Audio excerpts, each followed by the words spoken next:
How sailors went to the loo in the age of sail. I'm gonna be honest. Uh didn't know I need that information, guys. I'm listen. I can go ahead and forecast. They probably had like a room with a hole in it, and whenever they did their business, let's say, and it just dropped into the ocean. That's where I'm at with that story, guys. Listen, guys. I'm not sure they had septic systems, guys. You get what I mean here? It's come from the channel Sand Roman History. Let's jump into it. It's a suggestion via Discord, guys. Going to the loo on a ship of the age of sail was a real adventure. Yeah, something like that. Depending on the seaway, a sailor even risks his life to poo. Oh. This is because the latrines for the crew were located on the outside of the ship, and as you can see in this clip from the film Master and Commander, were exposed not only to prying eyes, but also to the elements. Oh my god! In this video, we venture deep into the smelly secrets of seafaring to explore the toilet situation aboard ships of the age of sail. Yeah, guys, I definitely figure it probably wouldn't be that smelly, because, I mean, it's just leaving.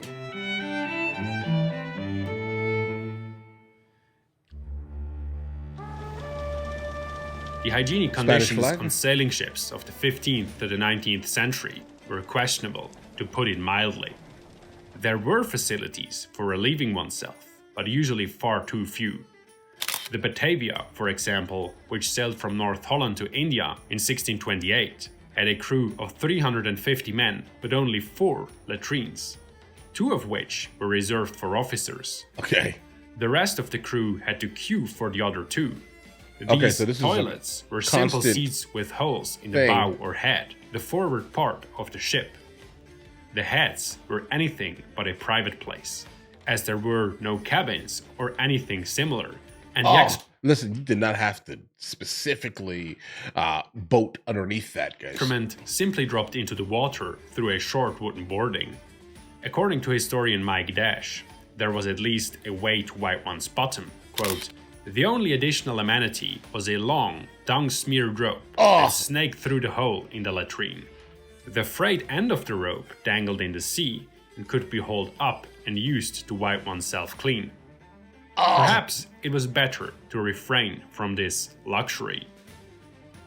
This unpleasant situation became really nasty in bad weather. In heavy seas, using the toilets at the bow was far too dangerous, and the crew had no choice but to do their business below deck. This was worsened because all hatches and gun ports were closed in heavy seas to prevent water from getting in, which so you smelled everything. Cut off any fresh air circulation. In this situation, the more well-mannered man resorted to chamber pots, while the less well-mannered simply squatted over one of the ladders leading into the hold of the ship to relieve themselves, or pissed in a quiet corner. Even if they used a chamber pot, the content usually didn't stay put until the following day. The swaying of the ship and the poor lighting below deck made accidents almost inevitable. I can imagine. Then, like you could be walking underneath the ladder and then all... Guys, why'd you send me this? The excrement dripped through the cracks and gutters from one deck to the next, like in a birdcage, until it finally collected in the bilge, the lowest part of the ship. When water leaked in, which was the case with almost all ships sooner or later, it'd wash out. Because the wooden hulls were rarely 100% watertight, this cesspool had to be pumped out with a bilge pump. Eugenio de Salazar, who traveled to the New World in 1573, described what these pumps disgorged as, quote, "unfit for tongue and palate to taste, or nostrils to smell, or even eyes to see, for it comes out bubbling like hell and stinking like the devil." This underworld river of feces often could not be pumped directly into the sea, but only onto the next higher deck, where it slowly drained through hatches and sluices. I'm surprised. When the weather improved, the crew cleaned the ship as best as they could and tried to mask the inhuman stench with vinegar and incense. I definitely would not call that inhuman. I mean, if humans are creating the stench, then I think by default, right, that's a human-based stench, let's say.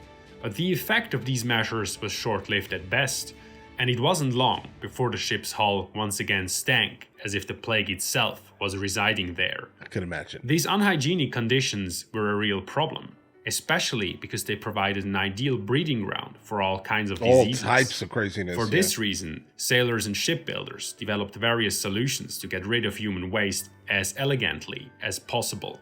Yeah, elegantly. If you wanted to go number 2 on a ship in the age of sail, you had various options. Okay, All what am I of looking them at? were outside the ship, so the feces fell directly into the water.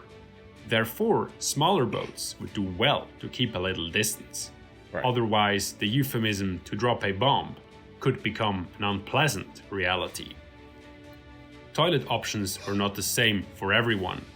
Officers and wealthy passengers had access to the best latrines, The but best. they were located at the back of the ship, where the captain and the most affluent travelers had their quarters. Initially, they only benefited from the fact that certain privies were reserved for them. Yeah, guys, I definitely kind of figured that it had to be something like this. I don't know how we skipped that would be the best option instead of like collecting it like it's a trophy, let's say, guys. Right?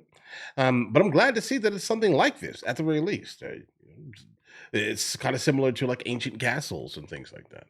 Like that should have been how you built it in the first place, right? Like make it, so they can just not store it. But by the late Middle Ages, most ships also had more comfortable seating for people of higher status, called guardrobes. These box-shaped annexes, which can also be found in medieval castles, were attached to the back or side of the after castle. Okay. The seat was still only a simple board with a Right. hole, Hey, but better at than least nothing. the user had it to himself. When ships received side galleries in the 17th century, the officers' latrines were moved there. This meant that the highest-ranking travelers now enjoyed a separate room as a luggage store, washroom, and lavatory. Okay. The toilets there offered a luxury that was extremely rare on the ships of the time: privacy. The latrines at the ship's bow, where the ordinary sailor did their business, were an entirely different matter. I'm gonna be honest. Like, if there are 4 people sitting right here, their thighs are touching. Yeah. Their thighs are in fact touching each other. The seats of ease on the bow were Spartan. Until the 16th century, people usually simply squatted over wooden gratings or holes in the floor planking, or even just sat on the railing. Later, simple seats Sat on the railings. This is horrifying. appeared on either side of the ship, for example here on the Swedish galleon Vasa. In the 17th century, these were gradually replaced by freestanding seats, which were usually fitted with some boarding or plumping to direct the fall of the feces. In the 18th and 19th century, rows with several seat holes were added to reduce waiting times. In stormy weather, the toilets on the galleon were virtually unusable because they were exposed to wind, weather, and above all, waves. In addition, sailors were expected to only use the open-air toilets on the side of the ship facing away from the wind. Landlubbers Smart. who did pee against the wind usually learned after one attempt never to repeat the mistake. Right. After a few weeks at sea, we'd rather not imagine what it looked like under the latrines. Hey, listen, these are camping rules also. So make sure you guys, if you guys are campers, right, don't urinate into the wind, specifically if you are someone who stands. There was a good chance that the hull had received a malodorous coat of paint. According to the naval tracts of Vice Admiral William Monson, the British Navy had its own way of deciding who had to clean up this mess. Quote, Okay.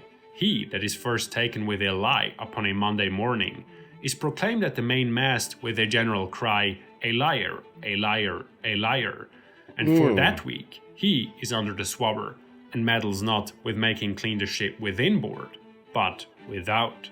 Okay, guys, I want to point out something really quickly. I'm absolutely happy. I'm ecstatic almost that we no longer speak like this. But I do wish that we could speak like this occasionally. Not like full blown, this is how we speak. But it does sound like, a poem. Like they speak in poetry. They spoke. Starting in around 1700, the simple seats of ease at the bow were usually supplemented with 1 or 2 roundhouses for the Okay. non-commissioned officers and the sick. The semicircular toilet And the stalls sick? were located at the rear end of the heads and were closed. So, unlike the other latrines, they offered some protection from splashing water and unwanted observation. That's amazing. Often, there were additional toilets amidships. From the 17th century onward, so-called piss tails built into the side of the ship provided a simple solution for taking a pee. Right. These were simple funnels made of lead or wood with a pipe to the outside. If a bowel movement was on the agenda, there were so-called tops or side shelves, which were hung on the bulwarks near the main chains, similar to flower boxes on the balcony. When a sailor needed to lay a brick, he climbed into one of these tops and squatted over the keyhole-shaped opening in the floor. When steamships with steel hulls appeared in the 19th century, which had to be much more pointed to slide efficiently through the water, the bow platform disappeared, and with them their sanitary accommodations. In order to still have enough latrines, the tops amidships were replaced with platforms with several holes. Nevertheless, toilet capacity remained a problem, as the example of the British Duke of Wellington shows. Although the ship was equipped with a 6-hole platform on either side in 1870, from, quote, 4 a.m. until long after pipe down at night, there were queues of waiting men on each side of the upper deck, struggling to reach the heads. Right. The available seats were contested to the point that not everyone reached their destination in time. Quote, there were numbers of men daily who were in the report for offences against decency, while every morning care had to be taken to remove the evidence of such offences in scores of places. Right, so such offences. You put a gigantic amount of people in a very small, cramped, confined space, while only specifically building enough, let's say, latrines for 6 people at a time. I can imagine. They probably are going to kind of lose it on themselves. Right? The disposal of feces remained a logistical challenge until well into the 19th century. The situation only improved when the toilets were moved inside the ships. What remains as a reminder of the external sanitary facilities of the Age of Sail is the term heads, which is still used for ships' toilets today. Okay. Guys, well played. Send me more of this guy. I think he delivers history in a way that's absolutely intriguing here. I didn't know I wanted to know this information, though. Right? Like, this is information that I probably could have gone a really, really, really long time, right? Without encountering. But I have no problem with learning new things. I love the whole idea of learning brand new things. I generally don't like remaining ignorant at all under any circumstances. If I do find myself in a state of I don't know, stupor, let's say, I reach out for things. I'm not sure. I'm not sure. I was, deeply thinking about this, but I want to go ahead and say I appreciate absolutely the invitation to encounter this. Guys, either way, listen, you guys all have an absolutely amazing day. Enjoy your day thoroughly.